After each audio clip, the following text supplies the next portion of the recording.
Sebelum nanti saya bahas Sakius ini, kok saya rasa saya harus bersaksi dulu. Izinkan saya cerita sama Anda. Seorang anak muda yang depresi. Tahun 1990 sampai 1992, 3 kali dia mau bunuh diri. Dan selalu digagalkan. Bukan tipe orang muda yang ngaku-ngaku. Kan ada orang yang gembar-gembor, aku bunuh diri loh ya, aku bunuh diri lah. Bunuh diri kok ngomong-ngomong. Tapi ada seorang muda, tahun 90 sampai 92, depresi berat, lonely, dan juga kecanduan berbagai macam hal. Dia mau bunuh diri. 3 kali digagalkan. Percobaan pertama ada lewat tabrakan, waktu setir mobilnya cepat-cepat di perbatasan Kanada Amerika. Waktu sekolah SMA. Dilepas setirnya. Merem dan berkata, marilah nyawa. Cabutlah sekarang. Itu setirnya bisa nampel sendiri ke arah berlawanan. Luput persis 2 detik dari truk yang gedenya raksasa. Itu mobil dengan mudah masuk di bawah truk itu dan dilindas mati itu orang muda. Percobaan 2 enggak usah terlalu seru kalau saya ceritakan. Percobaan ketiga waktu itu anak muda ini digagalkan oleh ibu gembalanya. Ditelepon persis sebelum dia akhiri nyawanya di kamar sendirian. Caranya gimana? Saya enggak mau kasih inspirasi supaya anak muda jangan mencontohnya. Kring telepon berbunyi, siapa ngerti bahwa masih ada telepon yang belum tercabut, kelupaan. Orang bunuh diri kan nggak pakai checklist, ini apa aja yang perlu dicek. Langsung telepon ibu gembalanya berkata, saya punya buku untuk pinjami kamu, boleh? Buku ini adalah pewahyuan tentang neraka. Gak jadi bunuh diri akhirnya.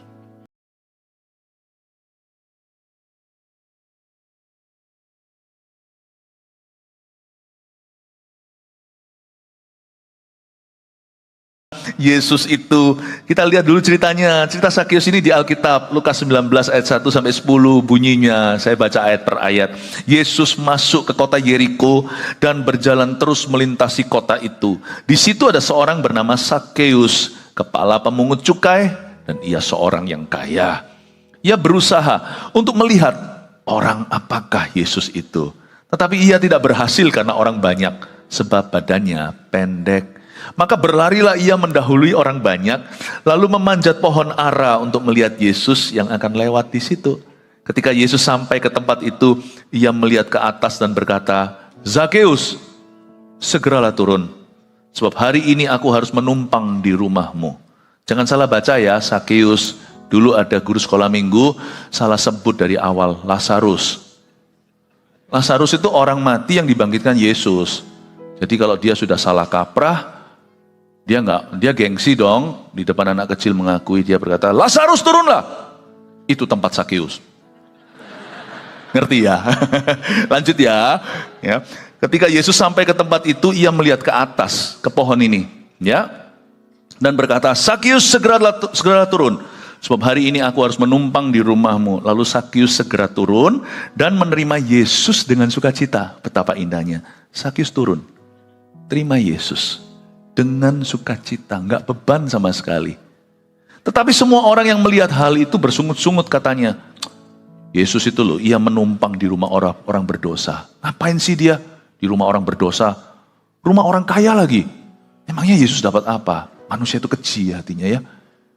Hati juru selamat kita itu indah ya. Dia jangkau semua orang. Miskin dijangkau, kaya dijangkau. Namanya manusia ya pasti dicinta lah sama Allah yang mencipta.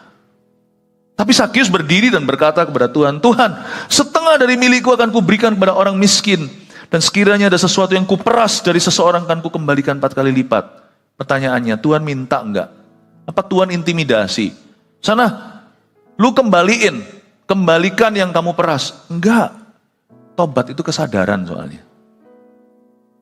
Sebelum kemauan harus ada kesadaran. Kemauan yang terpaksa itu karena intimidasi. Tuhan tuh enggak gitu cara kerjanya. Saya percaya keselamatan itu untuk semua orang. Tetapi Tuhan memanggil. Saya percaya mengikut Tuhan itu panggilan.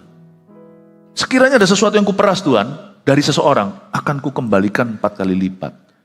Kata Yesus kepadanya, hari ini telah terjadi keselamatan kepada rumah ini, karena orang ini pun anak Abraham. Sebab anak manusia, yaitu Yesus, datang untuk mencari dan menyelamatkan yang hilang. Saya kasih judul topiknya sederhana di ibadah ini untuk melihat orang apakah Yesus itu. Manusia secara alami curious, pasti penasaran mau tahu Yesus itu siapa. Yesus itu sudah menjadi gunjang ganjing sejak dulu. Bagi sebagian orang, dia adalah orang baik. Namun ada orang tertentu yang sujud menyembah dan memanggilnya Tuhan. Bagi Bartolomeus yang buta itu, lalu tiba-tiba dicelikkan. Dia berkata, Tuhan, anak Daud, Mesias. Tapi orang lain mencibir dan berkata, dia kan tukang kayu. Dia tak lebih daripada sekedar seorang guru. Atau kalau di sana namanya rabi. Some people called him a liar. Sebagian orang berkata dia hanyalah seorang pendusta. Kayak orang jualan obat. Itulah seorang guru yang tersesat.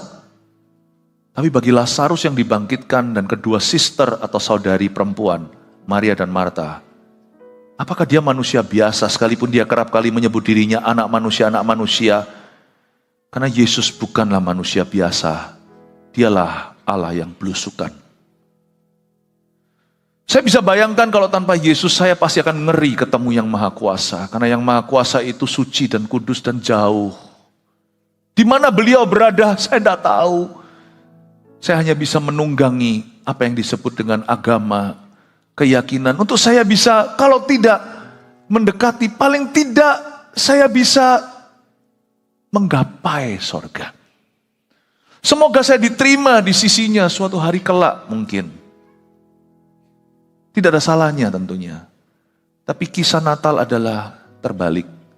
Allah yang menjangkau kita, bukan kita yang mencari Allah, Allah yang mencari kita.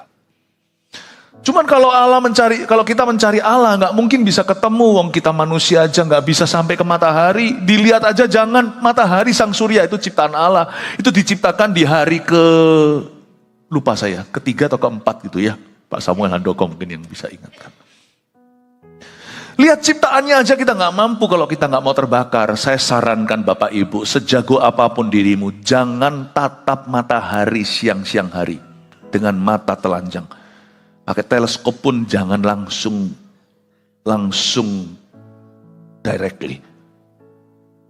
Kalau sama ciptaannya aja kita nggak bisa pandang, siapa bisa pandang wajah Allah dan tidak mati? Apakah kita bisa menghapus dosa kita sendiri? Orang buta menuntun orang buta, dua-dua masuk ke dalam selokan. Mana mungkin kita bisa cuci dosa sendiri? Dapatkah seorang terdakwa berkata kepada hakim ketika ada jaksa penuntut menuntutnya hukum mati? Dia berkata, sorry, aku menyesal, kilaf, beriku kesempatan untuk amal sosial. Mulai hari ini kusapu seluruh kota dan aku akan menjaganya, aku akan serahkan nyawa. Iya betul. Sang jaksa penuntut akan berkata, namun demikian kau telah berbuat kriminalitas. Siapa yang akan menebusmu? Kamu harus dihukum mati. Bahasa Chinese-nya, iya, huan ya. An eye for an eye, bahasa Inggrisnya. Mata ganti mata, gigi ganti gigi. Siapa yang akan membayar dosamu? Apakah dirimu? Mana bisa orang dosa membasuh dirinya? Cannot lah, kata orang Singapura. Bagaimana mungkin? Sekalipun kita angkat tangan dan berkata, aku akan mengabdi mulai hari ini kepada negeri. Tetap satu nyawa sudah kau buat mati. Dosa itu hukumannya adalah maut. Siapa yang bisa menanggung dosa kita? Kecuali kalau fair-fairan ada orang yang tidak pernah dosa dari lahir. Dia harusnya nggak mati. Tetapi dia mati untuk kita. Barulah ada pertukaran yang dapat diterima. Itulah Yesus. Itulah Yesus. Lahir dari seorang perawan, bukan dari sperma Adam. Meskipun ayahnya adalah Yusuf, dia hanya pengasuhnya saja. Tapi Maria dihinggapi Roh Kudus. Gabriel berkata, kau namai bayi itu Yesus. Susah dicerna memang. Mana mungkin itu bisa terjadi? Gak pernah terdengar. Saya percaya Injil bukan rekayasa manusia. Tidak ada manusia bisa sekreatif itu. Satu-satunya yang pernah terjadi di seluruh dunia adalah wanita tak bersetubuh mengandung Mesias di dalamnya. Satu-satunya cara saya menyelamatkan semut yang tidak paham bahasa manusia bukan menaruh kaki saya supaya menghalangi dia masuk jurang. Karena kaki saya akan dianggap gunung yang dia panjat. Saya percaya kalau semut saya halangi, dia pasti akan merambat. Kalau saya pegang dia, dia mati di tangan saya karena saya terlalu besar. Bukankah God is great? How great thou art, Allah itu besar. Kalau saya pegang dia, mati dia di tangan saya. Kalau saya coba bicara dengan dia, dia ketakutan, wong saya besar. Saya bilang, semut, dia pasti lari semua. Dia pasti menghindar. Hewan takut sama manusia, manusia takut sama Allah. Cara satu-satunya saya bisa selamatkan semut itu adalah kalau saya menjelma jadi semut. Bicara bahasa semut, tampang saya seperti semut, tapi saya tidak sama dengan semut-semut itu. Kalau semut-semut itu semuanya lahir dosa, saya lahir suci. Dicobai dalam segala hal, jadi saya ngerti dunia semut itu. Lapar saya tahu, takut saya tahu. Saya akan bicara sama semut. Dear semut, aku bukan semut biasa. Dan saya menyebut diri saya bukan anak siapa. Saya sebut diri saya anak semut, anak manusia. Itu sebutan rendah hati. Allah merendahkan dirinya untuk jemput you and me. Itulah cerita juru selamat. Waktu saya berkata sama sesama semut, bertobatlah.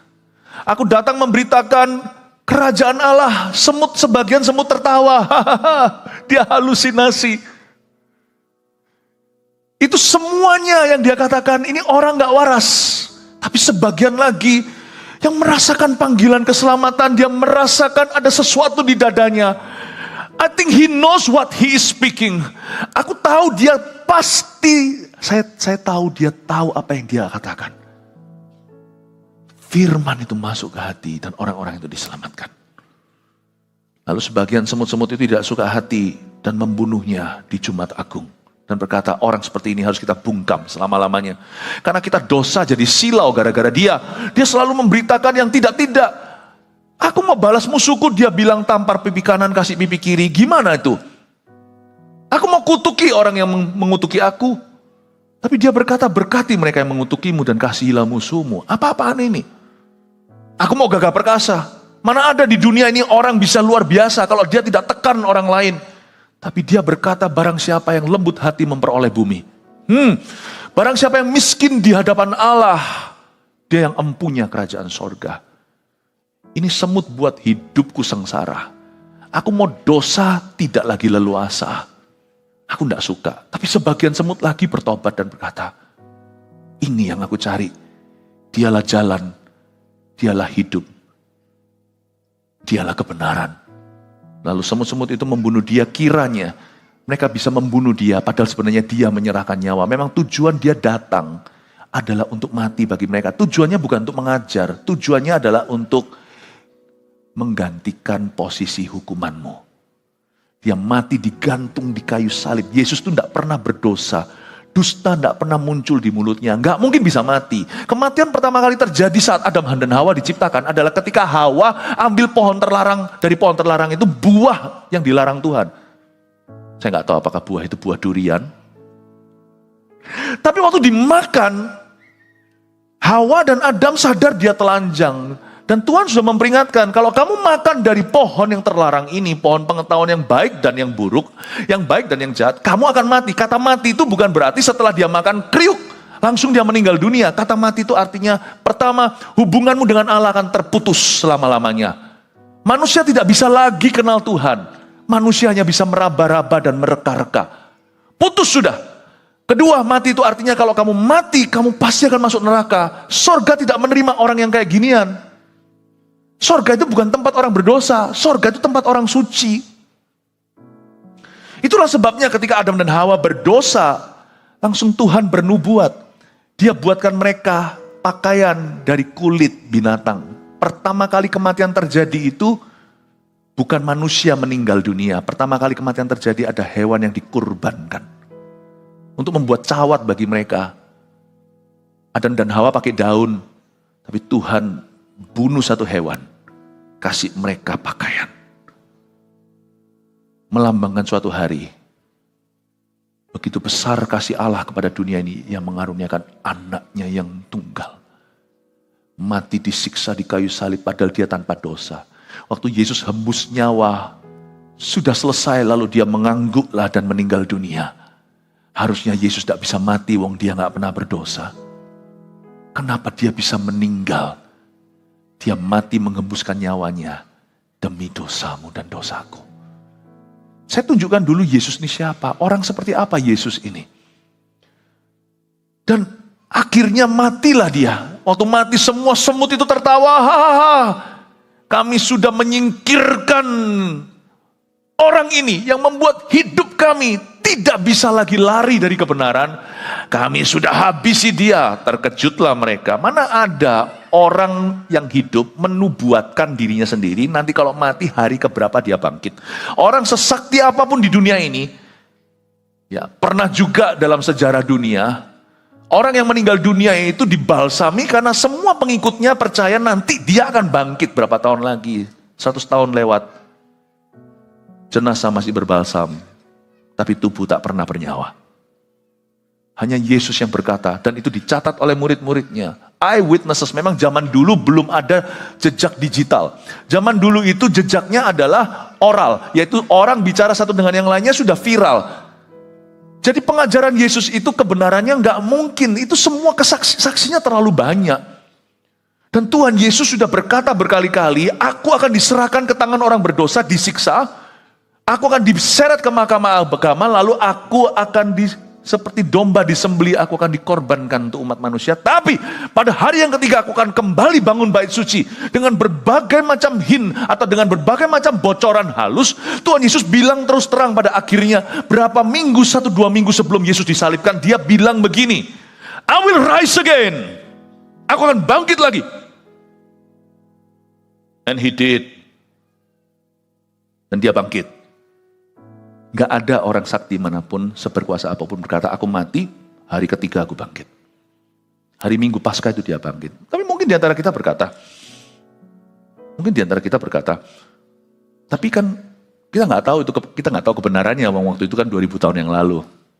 Sampai hari ini 2000 tahun kemudian, masih banyak kesaksian kalau kita mau buka mata. Yesus menampakkan diri kepada orang-orang. Izinkan saya tidak ngaku-ngaku. Sebelum nanti saya bahas Sakius ini, kok saya rasa saya harus bersaksi dulu. Izinkan saya cerita sama Anda. Seorang anak muda yang depresi.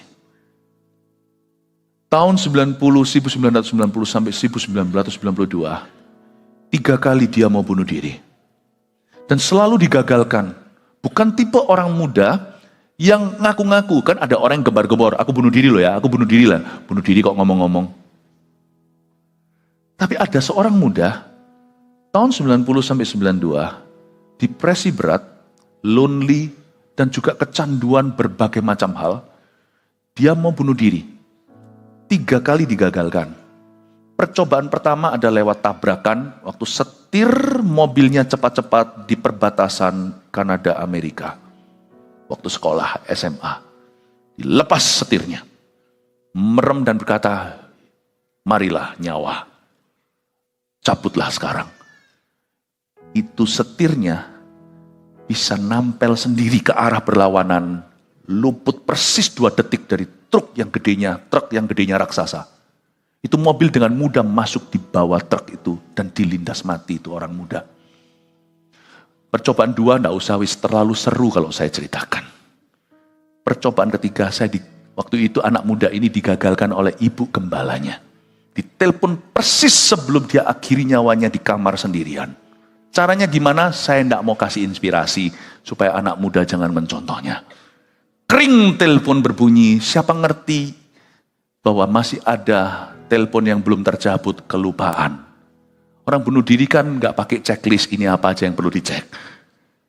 Langsung telepon ibu gembalanya berkata, saya punya buku untuk pinjami kamu, boleh? Buku ini adalah pewahyuan tentang neraka. Gak jadi bunuh diri akhirnya. Anak muda itu pergi ke gereja. Cuman 50 orang jemaahnya. Mendengarkan khotbah yang membosankan. Karena dari kecil sudah pernah ke sekolah minggu. Kristen dari lahir bukan berarti Kristen dari hati. Waktu anak muda itu mendengarkan khotbah itu sudah menguap berkali-kali, tetapi sebenarnya hatinya menyadari Tuhan memanggilnya untuk diselamatkan. Tuhan memanggilnya agar anak muda itu menerima Yesus seperti Sakius dengan sukacita, tanpa berpikir panjang. Tapi anak muda itu nggak bisa menerima langsung, karena dulu suka gebukan. Nanti kalau terima Tuhan, nanti kalau musuh-musuhnya cari perkara, dia nggak bisa pukul lagi. Wong pengajaran Yesus itu tampar pipi kanan kasih pipi kiri, itu nggak ada rumusnya di taekwondo dan karate. Apalagi MMA, nggak bisa. Jadi kayaknya merugi kalau ikut Yesus. Tapi orang muda itu terlalu banyak berpikir sehingga Tuhan memberinya ultimatum. Ketika pengkhotbahnya berkata, agama tidak bisa menyelamatkan apapun agama, termasuk Kristen. Kecuali kita memiliki hubungan yang pribadi dengan Allah, dan hubungan itu hanya terbuka, hai semut. Lewat Mesias yang jadi semut itu membuka jalan tabir itu, yaitu tubuhnya yang dikorbankan. Waktu mendengar itu, anak muda itu mau keluar, pegang pintu, lalu mendengar suara audible. Tak pernah dia bayangkan Yesus di Alkitab itu bisa ngomong. Tentunya bukan halusinasi, karena itu jelas sekali. Audible berkata, hari ini kalau kamu tidak diselamatkan, anak muda itu umur 18 tahun, kamu akan tersesat selama-lamanya, kamu akan binasa.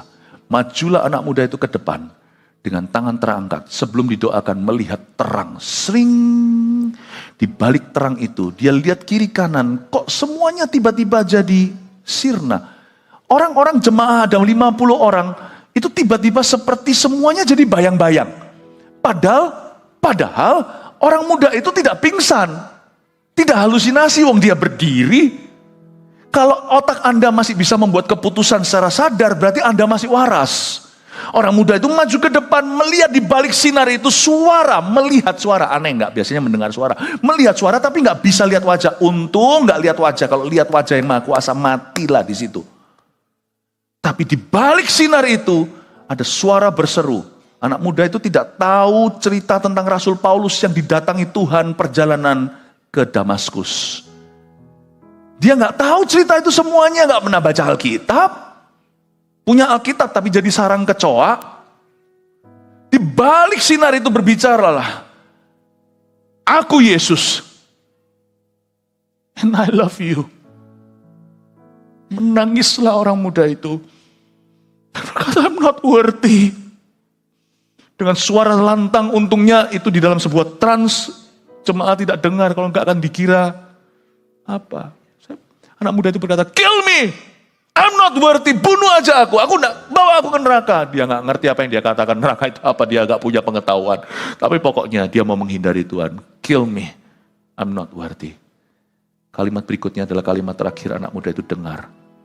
Sampai 31 tahun kemudian, suara seperti itu tak terdengar lagi dan dia hidup dari suara itu.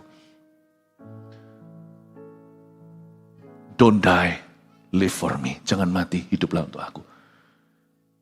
Orang berkata Yesus dibangkitkan 2000 tahun lalu. Siapa tahu, aku kan ada di situ. Sampai hari ini masih ada cerita-cerita seperti ini. Orang muda ini gak istimewa. Dia hanya salah satu orang-orang yang sudah berada di ujung jurang yang diselamatkan Yesus dengan cara demikian. Bukan karena agama. Karena anak muda itu sudah menolak agamanya. Tapi karena juru selamat itu hidup. Yesus hidup, dia gak mati. Yesus hidup. Kalau saya sekarang tanya aja di sini orang-orang disuruh berdiri, yang pernah mengalami Tuhan gak tentu sebuah penampakan. Setiap kita pengalamannya beda, tetapi setiap kita mengalami karya keselamatannya.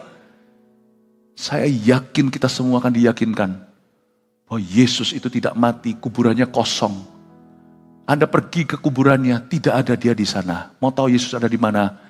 Di mana ada orang percaya, di mana ada 2-3 orang berkumpul dalam nama Yesus. Jesus is here. Yesus ada di sini. Pastor Philip, anak muda itu siapa? Gak usah tahu lah ya. Tahu. Gak penting. Yang penting kita tahu bahwa Yesus menyelamatkannya. Once I did not believe he was alive. Dulu saya tidak percaya dia hidup. Tapi hari ini, saya adalah produk kasih karunia seperti Anda. Saya tahu dia hidup. Mari kita melihat sebentar beberapa ayat lalu saya selesai. Yesus masuk ke kota Yeriko dan berjalan terus melintasi kota itu. Ngapain sih Yesus ke Yeriko? Makan kurma, kurmanya enak by the way di Yeriko. Yesus ke Yeriko untuk cari Sakeus. Kejadian Anda diselamatkan ketemu Tuhan, itu semuanya itu diatur oleh Yang Maha Kuasa. Tahukah Anda bahwa Yesus mencarimu? Di situ ada seorang bernama Sakeus, kepala pemungut cukai, dan ia seorang kaya. Ini yang saya sebut dalam bahasa Inggris double difficulty. Karena Alkitab mengatakan, orang berdosa sendiri sudah susah masuk kerajaan sorga. Orang kaya juga susah masuk kerajaan Allah. Lebih gampang unta masuk lubang jarum. Tapi bagi Yesus tidak ada yang mustahil. Bagi manusia sulit, bagi Tuhan possible. Ayat 3, ia berusaha untuk melihat orang apakah Yesus itu. Jadi lucu, Sakeus itu dia berusaha untuk melihat orang apakah Yesus itu. Tapi ia tidak berhasil karena orang banyak sebab badannya pendek. Jadi Sakeus itu berusaha untuk lihat Yesus itu orang apa ya. Jadi bukan orang apa itu suku rasnya, bukan. Orang apa itu maksudnya dia itu orangnya kayak apa ya.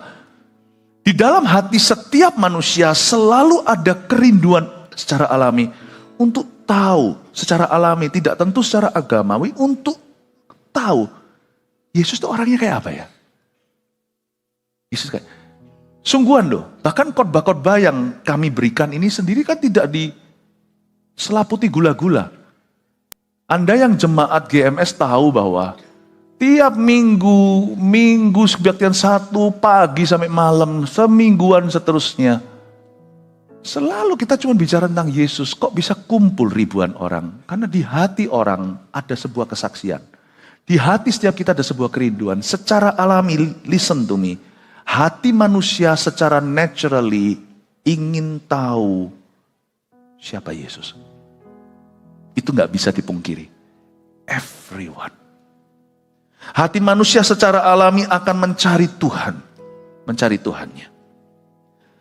Tak terkecuali Sakeus, diam-diam di hatinya menyimpan sebuah kerinduan jikalau bukan sekedar penasaran. Aku mau tahu orang seperti apa Yesus. Saya sempat mikir loh. Jadi teman-teman kreatif ini luar biasa, kreatif ministry. Saya sempat mikir, hari pertama kan tentang 4 orang yang digotong, 1 orang digotong 4 orang disembuhkan Yesus si lumpuh itu. Hari kedua kan Sakeus naik pohon, saya sudah ngomong sama beberapa orang, saya lupa siapa, saya bilang nanti kira-kira naik pohon sungguhan gak? Ternyata hari ini dramanya naik pohon sungguhan. Cuman Anda tampak depan ya kan, saya tampak belakang, lihat saya kasih bocoran, ini ada tangganya. Tapi Sakeus itu dulu waktu kecil mungkin menitis karir pendosa itu mungkin dengan memanjat pohon tetangga, curi mangga. Sakeus itu pasti lincah, dia pasti gesit. Wah, dia naik ke pohon ini. Ini orang pasti penuh kepahitan karena kerap kali dibully. Zaman sekarang ini body shaming kan biasa ya. Shorty. Ya, jangan kira yang pendek saja dibully, yang tinggi juga sama. Saya itu dulu tingginya segini. Saya dipanggil sama teman-teman saya jangkung lah, jalangkung. Dari postur tubuh sampai setan pun saya dipanggil begitu. Makanya orang tinggi itu kasih percaya diri di rumah. Supaya anaknya jangan suka membungkuk gini. Nanti lama-lama posturnya bagus. Tapi gara-gara dia minder, nanti jadi sklerosis. Pendek, tinggi, sama aja dunia ini suka membuli. Jadi saya boleh gambarkan hatinya Sakeus itu lonely ya. Cukup sepi. Hatinya dia itu cukup benci. Orang itu kalau dibully dari kecil, lama-lama kepahitan. Coba lihat orang kepahitan, pedes sekali. Ya kan? Selalu bisa sadis, sarkastis, bisa sinis. Jadi Sakeus itu overall, as a human being sebagai manusia, not a nice man. Tapi dia punya kuasa. Nah bahayanya orang kalau jahat punya kuasa, waduh bahaya. Nggak cuman itu saja, tapi dia juga kaya. Nah bahayanya di sini. Kuasa nggak seberapa, punya duit jadi susah, punya segalanya. Tapi tetap loh, hati kecilnya nggak bisa dipungkiri. Ada sesuatu dalam diri manusia, dalam jiwanya nggak bisa dibuat mati. Kerinduannya untuk tahu orang seperti apakah Yesus. Dan hari itu penasarannya akhirnya berbuah hasil. Dia naik ke pohon. Padahal sebenarnya saya curiga Yesus ke Yeriko itu memang khusus untuk cari Sakeus. Karena dalam cerita Yesus ke Yeriko kali itu, gak ada cerita lain kecuali Sakeus. Maka berlarilah ia, ayat 4, mendahului orang banyak. Lalu memanjat pohon ara untuk melihat Yesus yang akan lewat di situ. Ketika Yesus sampai ke tempat itu, ia melihat ke atas dan berkata, Sakeus, segeralah turun. Coba ulang lagi ya. Lihat lagi ayatnya. Ayat 5 munculkan. Ketika Yesus sampai ke tempat itu, ia melihat ke atas dan berkata, Sakeus, bertobatlah. Betul ya? Sampai ditertawakan sama anak kecil, ternyata bukan. Yesus bukan berkata bertobatlah. Yesus berkata, Sakeus, segeralah turun. Come down. Sebab hari ini aku harus menumpang di rumahmu. Yesus tidak berkata, kembalikan semua uang orang yang kau peras. Bukan. Tuhan tunjukkan kasih dulu, Sakeus turunlah. Aku mau numpang di rumahmu. Sebuah kehormatan untuk Sakeus. Yesus itu sabar ya. Kalau nggak sabar kita semua sudah di neraka. Sungguhan. Yesus itu sabar. Mau tahu orangnya Yesus kayak apa? Sabar. Saya itu ikut Yesus 31 tahun. Seperti anak muda tadi yang saya ceritakan.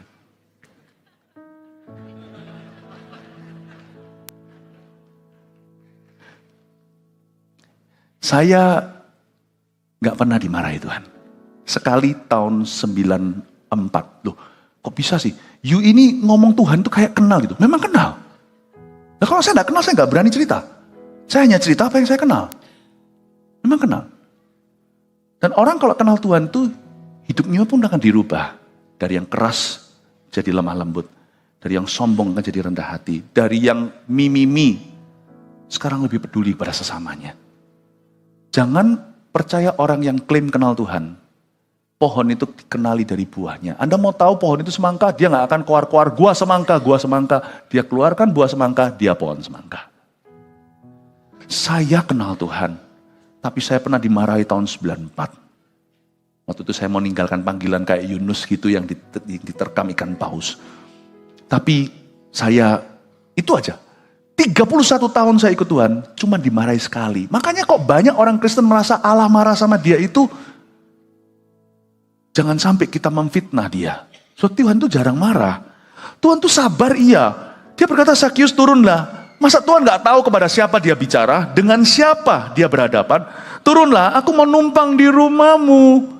Tuhan tuh sabar, Tuhan tuh selalu kasih kita waktu untuk bertobat. Cuman hanya kita ini jangan pernah meremehkan kesempatan. Kesempatan tidak tentu datang 2 kali. Sakeus itu dikasih kesempatan hanya karena Tuhan sabar.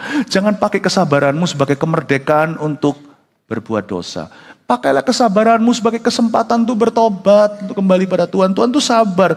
Tuhan kasih kesempatan untuk Sakeus itu mencicipi dulu kasihnya. Tuhan kasih Sakeus kesempatan dulu untuk merasakan penerimaan. Tuhan kasih Sakeus kemampuan dulu untuk bisa berani berbalik dari arah yang salah. Yesus berkata, aku mau numpang di rumahmu, aku mau makan. Tidak langsung Tuhan itu main tampar di depan.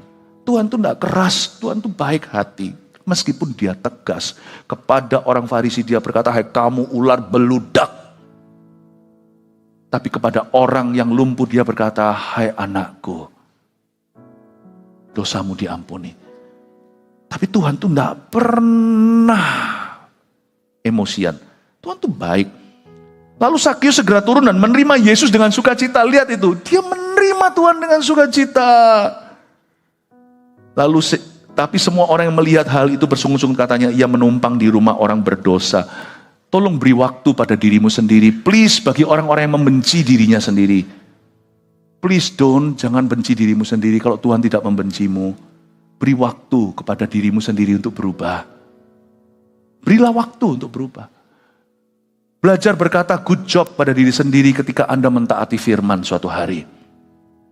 Dan kepada orang lain yang belum juga mau berubah, yang sudah Anda doakan berabad-abad, tetaplah sabar.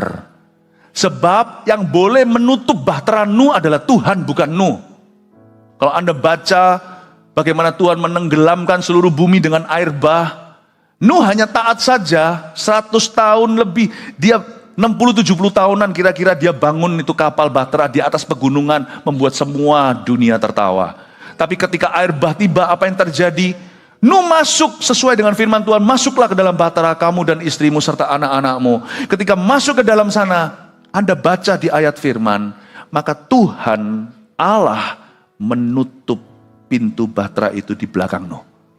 No one should say, I give up on anyone. Nggak boleh kita berkata, aku nyerah deh sama orang itu tetanggaku itu monster Hitler. Hanya Tuhan yang berhak berkata, tidak ada kesempatan lagi. Janganlah dirimu. Berilah waktu kepada orang lain yang Anda doakan dan Anda usahakan pertobatannya, yang Anda coba bimbing, beri waktu kepada mereka agar iman keselamatan itu bertumbuh. Tapi lihat dari sisi Sakius terakhir ya. Tapi Sakius berdiri dan berkata kepada Tuhan, Tuhan, setengah dari milikku akan kuberikan kepada orang miskin. Setengah ya. Sekiranya ada sesuatu yang kuperas dari seorang akan kukembalikan 4 kali lipat. Ini ayat tidak boleh diterapkan ke semua orang. Tuhan tidak pernah minta harta kita. Tapi ayat ini ayat kesadaran, dia berkata, Tuhan, setengah dari milikku kuberikan kepada orang lain. Karena apa yang dia miliki sebagian besar tentunya tidak halal. Dan sekiranya ada sesuatu yang kuperas dari seseorang akan kukembalikan 4 kali lipat. Itu yang namanya niat bertobat. Mau tahu nggak kenapa? Sakius ini mesti cepat. Kalau dia nggak cepat, dia mikir nanti, tunggu besok Tuhan ya. Aku pertimbangkan dulu. Aku pikirkan besok dia akan kumat. Lawan katanya komitmen ke Tuhan. Kalau mau komitmen sama Tuhan itu cepat. So, kalau enggak komitmen, lawan katanya komitmen itu kumat, men. Kalau Anda tidak menunggu, kalau Anda menunggu 1 hari, besok sudah lain. Saya kagum sama Sakius. Ini loh langkah bertobat. Waktu dia sadar, ketika dia disadarkan oleh Roh Kudus, dia langsung meresponi Tuhan. Jangan berkata tunggu sama Tuhan Yesus, karena dia sudah lama menunggumu. Langsung katakan dengan jelas, ya Tuhan, hari ini aku menerimamu dengan sukacita. Tuhan, setengah dari milikku kuberikan, dan kalau ada yang kuperas dari setengahnya lagi, akan kukembalikan 4 kali lipat. Dia langsung responi.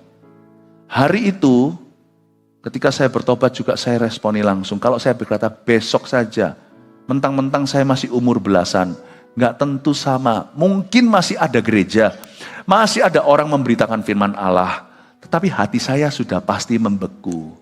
Kalau Tuhan memberimu kesempatan, jangan diundur, karena kita nggak tahu apakah itu kesempatan terakhir dalam kehidupan kita. Sakius menyadari itu. Kapan lagi aku bisa punya Yesus di rumahku? Dia langsung angkat tangan dan berkata, Tuhan, setengah kuberikan, lalu sisanya kalau ada yang kuperas 4 kali lipat kukembalikan. Wow. Sakius cepat. Karena dia tahu dirinya. Menurut saya ini smart. Sakius begini itu bukan karena dia itu saleh atau gimana. Bukan. Karena dia kenal dirinya. Kalau aku berlambat-lambat, besok aku kumat. Jadi nggak ada namanya orang lepas narkoba itu pelan-pelan. Rehab itu hanya bisa berbuat sekian saja. Anda kalau mau menyingkirkan setan, singkirkan sama sekali. Kalau sama orang jangan all or nothing, belajar sabar. Tapi kalau sama iblis tidak boleh bersabar. All or nothing. Waktu saya dulu mengalami kelepasan, saya jadi ingat kok. Saya ngomong di hati saya, aku bosan hidup begini terus. Aku mau ikut Yesus. Be gone you Satan, pergilah kau iblis. Wah, saya mengalami kelepasan. Saya betul-betul mengalami kuasa kelepasan Tuhan. Sampai ada manifestasinya segala.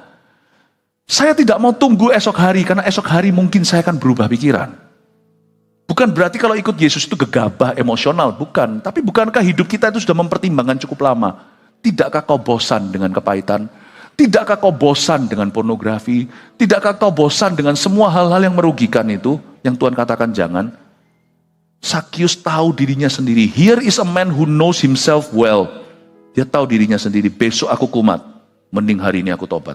Dan dia buat keputusan. Kata Yesus kepadanya, hari ini telah terjadi keselamatan kepada rumah ini, karena orang ini pun anak Abraham. Sebab anak manusia datang untuk mencari dan menyelamatkan yang hilang. Rangkuman ada 3 poin sederhana, bawa pulang ke rumah, masukkan di hati apa yang kita pelajari hari ini. Number 1, hati manusia secara alami akan mencari Tuhannya.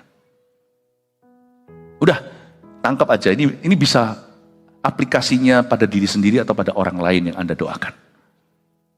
Sudahlah, ini sudah kesaksian roh di dalam kita. Manusia itu pasti mencari Tuhan. Pasti. Sedangkan orang-orang di tempat yang primitif sekarang jarang pakai kotekaan misalnya, melihat pesawat langsung sujudnya. Siapa yang memberitahu mereka ada Tuhan sih? Padahal belum ada peradaban. Orang itu tahu di dalam nuraninya, there is God. ada Allah. Orang itu tahu. 2, berilah waktu agar benih iman keselamatan bertumbuh. Kasih waktu, yang sabar. Sabar sama orang. 3, cepatlah mengambil keputusan ketika hati disadarkan. Misalnya kalau Anda sadar Anda salah, cepat aja ngomong I'm sorry. Ini harus kita budayakan, kadang-kadang kita orang Indonesia kurang dalam 2 hal. I love you dan I'm sorry.